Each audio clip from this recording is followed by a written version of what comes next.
Welcome back to my channel. ಕರ್ನಾಟಕದಿಂದ ಭಾರತ ರತ್ನ ಪ್ರಶಸ್ತಿ ಪಡೆದ ಪ್ರಥಮ ವ್ಯಕ್ತಿ ಯಾರು? ವಿಶ್ವೇಶ್ವರಯ್ಯ. ಕರ್ನಾಟಕ ರಾಜ್ಯದಲ್ಲಿ ಪೂರ್ವಕ್ಕೆ ಹರಿಯುವ ನದಿ ಯಾವುದು? ತುಂಗಾ ನದಿ. ವಿಜಯನಗರ ಸಾಮ್ರಾಜ್ಯದ ಸ್ಥಾಪಕ ಯಾರು? 1ನೇ ಹರಿಹರ. ಕನ್ನಡ ಧ್ವಜದಲ್ಲಿ ಬಳಸಿದ 2 ಬಣ್ಣಗಳು ಯಾವುವು? ಹಳದಿ ಮತ್ತು ಕೆಂಪು. ಕನ್ನಡ ಸಾಹಿತ್ಯ ಪರಿಷತ್ತನ್ನು ಯಾವ ವರ್ಷದಲ್ಲಿ ಸ್ಥಾಪಿಸಲಾಯಿತು? 1915. ಕನ್ನಡ ಸಾಹಿತ್ಯ ಪರಿಷತ್ತಿನ ಮೊದಲ ಅಧ್ಯಕ್ಷ ಯಾರು? ಎಚ್.ವಿ. ನಂಜುಂಡಯ್ಯ. ಕರ್ನಾಟಕ ರಾಜ್ಯದಲ್ಲಿ ಅತಿ ಹೆಚ್ಚು ಕಾಲ ಸೇವೆ ಸಲ್ಲಿಸಿದ ಮುಖ್ಯಮಂತ್ರಿ ಯಾರು? ಡಿ. ದೇವರಾಜ ಅರಸ್.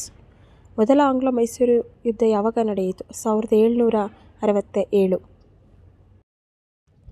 ಬಂಡೀಪುರ ರಾಷ್ಟ್ರೀಯ ಉದ್ಯಾನವನವನ್ನು ಹುಲಿ ಮೀಸಲು ಅರಣ್ಯವಾಗಿ ಸ್ಥಾಪಿಸಿದ ವರ್ಷ ಯಾವುದು? 1974. ಕರ್ನಾಟಕ ರಾಜ್ಯದ ಮರ ಯಾವುದು? ಶ್ರೀಗಂಧದ ಮರ. ಕನ್ನಡ ಸಾಹಿತ್ಯದ 3 ರತ್ನಗಳು ಯಾರು? ಪಂಪ, ರನ್ನ, ಪೊನ್ನ. ಚಿತ್ರದುರ್ಗದಲ್ಲಿನ ಬ್ರಹ್ಮಗಿರಿ ಶಾಸನವು ಯಾವ ಚಕ್ರವರ್ತಿಗೆ ಸೇರಿದೆ? ಅಶೋಕ ಚಕ್ರವರ್ತಿಗೆ. Thank you for watching. Keep support me. Please like and subscribe to my channel. Thank you.